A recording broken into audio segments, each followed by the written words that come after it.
ओम शांति to all the beautiful souls. आज 28 मई 2025 की मुरली आपके सामने है। मुरली का सार है, मीठे बच्चे, अभी ड्रामा का चक्र पूरा होता है। तुम्हें क्षीर खंड बनकर नई दुनिया में आना है। वहाँ सब क्षीर खंड हैं, यहाँ लून पानी है। क्षीर खंड मतलब सबसे आपस में मिल कर के रहना। लून पानी रहना मतलब आपस में जब सबकी एक राय नहीं होती, सबकी अलग अलग राय। तो नई दुनिया में तो सब एक मत होगा। प्रश्न है, तुम त्रिनेत्री बच्चे किस नॉलेज को जानकर त्रिकालदर्शी बन गए हो?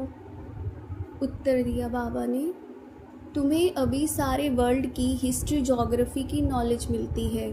सतयुग से लेकर कलयुग अंत तक की हिस्ट्री ज्योग्राफी तुम जानते हो।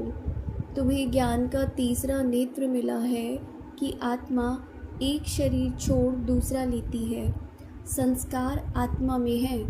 अब बाप कहते हैं, बच्चे नाम रूप से न्यारे बनो, अपने को आत्मा अशरीरी समझो। गीत है धीरज धर मनुआ। धारणा के लिए मुख्य सार पहला है, अभी सृष्टि बदलने की लीला चल रही है, इसलिए स्वयं को बदलना है, क्षीर खंड होकर रहना है। कहने का मतलब ये है कि हमारी कोशिश क्या होती है दूसरे को बदलने की, लेकिन हमें करना क्या है, स्वयं को बदलना है। अगर हम बदलेंगे तो दूसरा भी अपने आप बदल जाएगा। दूसरा है, सवेरे उठकर एक बाप की याद में बैठना है, उस समय और कोई भी याद ना आए। पुरानी दुनिया से बेहद का वैरागी बन 5 विकारों का संन्यास करना है। तो मतलब क्या है, घर बार छोड़कर सन्यासी नहीं बनना है। घर बार में हर चीज़ के बीच रहते हुए अपनी जिम्मेदारियों को निभाते हुए 5 विकारों से संन्यास करना है, तो तुम बेहद के वैरागी हो जाओगे। वो हद के वैरागी एक घर बार छोड़ देते हैं लेकिन रहते तो इसी दुनिया में है ना, तो उनकी हद हो गई और तुम हो बेहद के। वरदान है आज का, सब महसूस करेंगे बाप का वरदानी हाथ मुझ आत्मा के ऊपर है। और बाबा वरदान देते हुए हमें कह रहे हैं, बेहद की स्थिति में स्थित रहे, सेवा के लगाव से न्यारे और प्यारे, विश्व सेवाधारी भव। बेहद की स्थिति में स्थित रहे, सेवा के लगाव से न्यारे और प्यारे, विश्व सेवाधारी भव। विश्व सेवाधारी अर्थात बेहद की स्थिति में स्थित रहने वाले। मतलब ये नहीं होगा ये हमारे जोन की सेवा, हमारे सेंटर की सेवा, ये हमारे एरिया की सेवा, ये भी तो हद हो गया ना। तो बाप तो कुछ भी हद का हमें इस चीज़ की शिक्षा ही नहीं देते कि तुम हर चीज़ में तुम्हें बेहद में जाना है। ऐसे सेवाधारी सेवा करते हुए भी न्यारे और सदा बाप के प्यारे रहते हैं।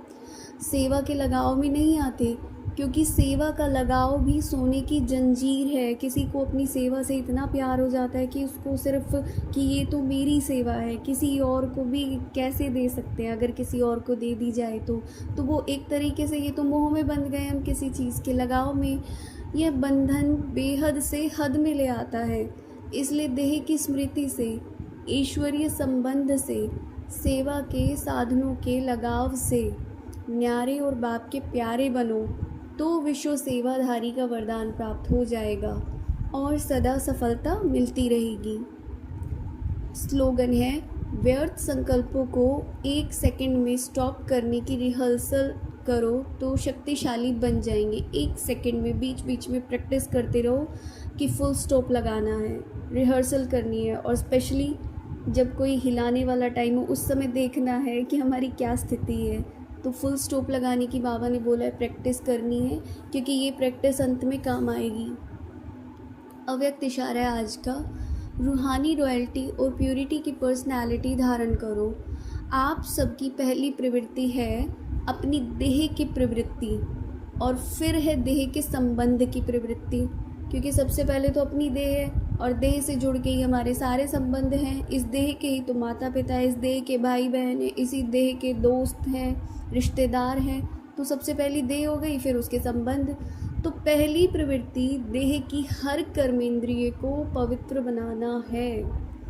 एक एक कर्म इंद्री को पवित्र बनाना है। कहने का अर्थ क्या है, मुख से भी अगर तुम्हारे कुछ ऊट पटांग उल्टा सीधा निकलता है तो क्या इसको हम प्योरिटी बोलेंगे? ये भी तो इम्प्योरिटी हो गई, अपवित्रता।